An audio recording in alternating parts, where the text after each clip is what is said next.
Heroine அவளோட ரூம்ல dress மாத்துறதுக்காக போறாளா, அந்த டைமுக்கு ஹீரோ உள்ள போயிடுறான். உள்ள போகும்போதுதான் பாக்குறான் அவளோட முதுகு பூராவும் காயமா இருக்கு.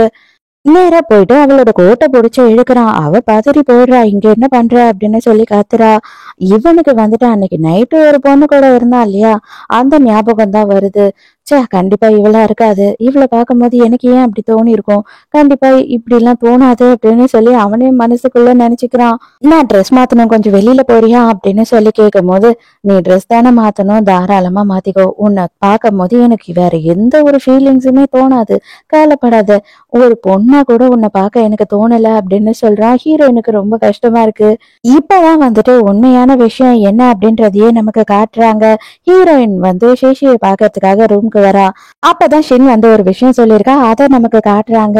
நீ வந்து அந்த ஆக்சிடென்ட் ஏன் நடந்தது அப்படின்னு நினைக்கிற, அந்த ஆக்சிடென்ட் வந்து அது ஆக்சிடென்ட் நினைக்கிறியா, சான்ஸே இல்ல. அப்படி நீ நினைக்கிறேன்னா நீ முட்டாள். அந்த ஆக்சிடென்ட்டே வந்து உன்னை ஃப்ரேம் பண்றதுக்காக தான் நாங்க பிளான் பண்ணோம். நாங்கன்னா நானும் என்னோட அம்மாவும் நினைச்சுக்காத, நானும் சேஷியையும். அவ தான் வந்து இது எல்லாத்துக்குமே பிளான் பண்ணா.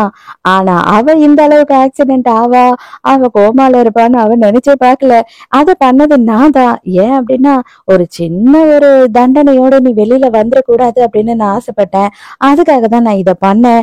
இந்த பிளான்ல முக்கியமான ரூலே வந்து சேஷேக்கு தான். அவ நல்லவ அப்படின்னு நீ நினைச்சிட்டு இருந்தீன்னா நீ தான் முட்டாள். அந்த காரை அவ எதுக்காக உனக்கு கொடுத்தான்னு நினைச்ச, உன்னை எப்படியாவது ஜெயிலுக்கு அனுப்பணுன்றதுக்காக தான் கொடுத்தா அப்படின்னு சொல்றா. அததான் ஹீரோயின் வந்து இப்ப நினைச்சு பாத்துக்கிட்டு இருக்கா. உண்மையாவே நான் வந்து உன்னை ஒரு அக்கா மாதிரி தானடி நினைச்சேன். அடி பாவி, என் வாழ்க்கையை நாசம் பண்ணிட்டியேடி. இப்ப நானே வந்து உன்னை பாத்துக்கணும் அப்படின்னு நினைக்கிறா.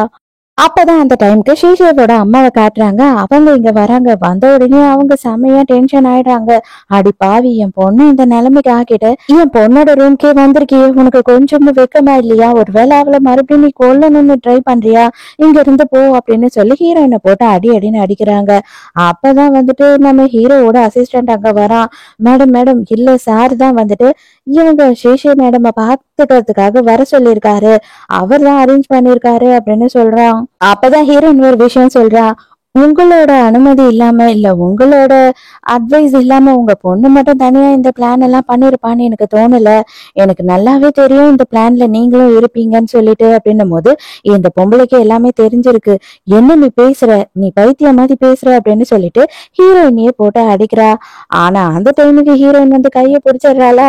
உடனே ஹீரோ உள்ள வர நேரத்துக்கு வேணும்னு இவ என்ன பண்றான்னா பால்னு கீழே விழுந்துடுறா.